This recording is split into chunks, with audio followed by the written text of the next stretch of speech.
All right, thanks for tuning in to Leading Forecast, and severe weather is going to be the topic of choice today. Let's go on over to the current infrared satellite. You can see one disturbance moving out here. That's going to continue moving off to the east. We have a low pressure center sitting here with a cold front here. We also have a low pressure center sitting there with a warm front and a cold front. I'll show you that here in just a second.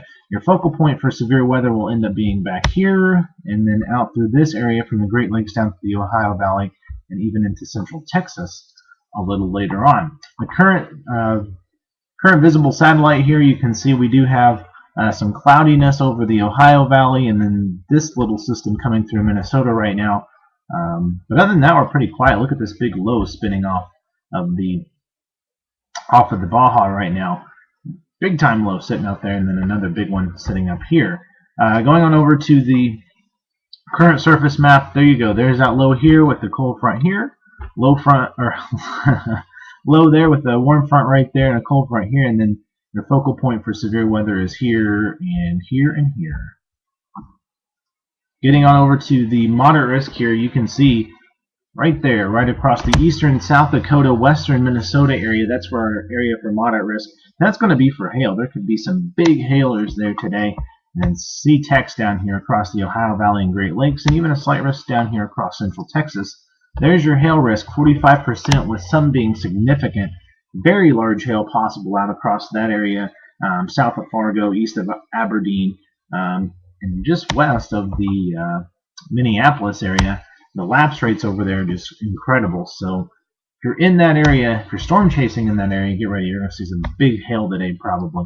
Wind event tonight, that's going to extend all the way from western Minnesota all the way through Minneapolis and eventually into western Wisconsin before that kind of starts dying down. Then we do have that 5% risk out across the Ohio Valley all the way down until it turns into that 15% risk down across Texas.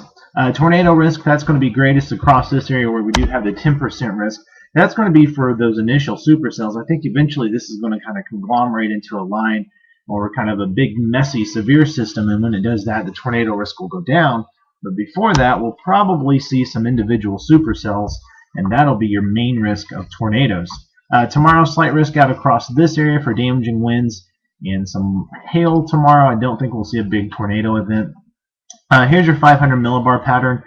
You can see where this area south is quiet. There's not really much to spark too much. It's going to be this area down here today that sees some severe weather, but nothing too significant. But it's this little area of disturbance that's coming up through here that's really going to help spark some severe weather out across this area a little later on. And then taking a look at the forecasted reflectivity on radar, you can see this is the storm complex that we're watching. That's going to move through. This is by 0Z, and some of these are going to be discrete. It looks like this cell, and there might be even a couple cells down here that stays discrete. We'll just have to wait and see. Skipping over that. Going on over to tomorrow, 500 millibar pattern, you can see trough digging in here, another trough trying to kind of come in pretty weak, but they're there.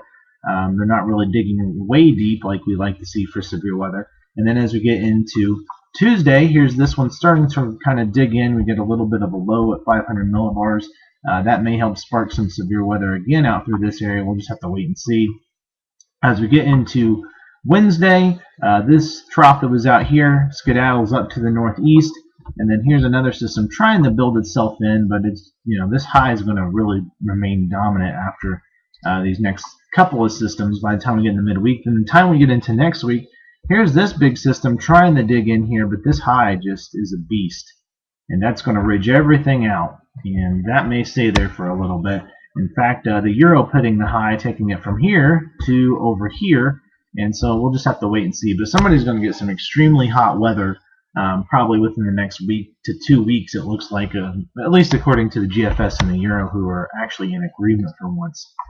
Going on over surface map, low pressure center here today, warm front down here, that's your severe weather focus out here, and then the cold front draping down from this low is going to be the focus for some maybe some gusty storms across Ohio, eastern Kentucky, places like that.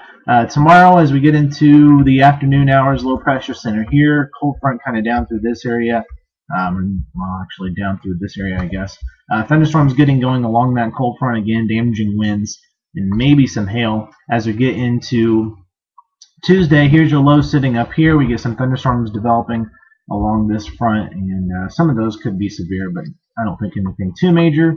And then this front kind of fiddles out here. It starts to die out, and I think we'll see potentially severe weather across this area in the form of some damaging winds, like a line segments, and then eventually we get two little areas of interest going out here as we get into Thursday. Probably two little fronts coming through, and then some storms and showers developing along that. The more rain we can get down across Illinois and Indiana and Ohio, the better. I say that after Crawfordsville got like 9 inches and flooded last night, but you know, it's very, very dry. But the unfortunate thing is, I think with this pattern, I don't know that we're going to get too much better. So anyways, that's all we have for today. As far as tropics too, quiet right now. There are a couple of disturbances, as you can see, down here and down here. But as far as actually any kind of major development, not looking too good as of right now, but may heat up later on in the season. That's all I have for the day. Thanks for watching. I'm Joseph Cooper. Have a great Father's Day.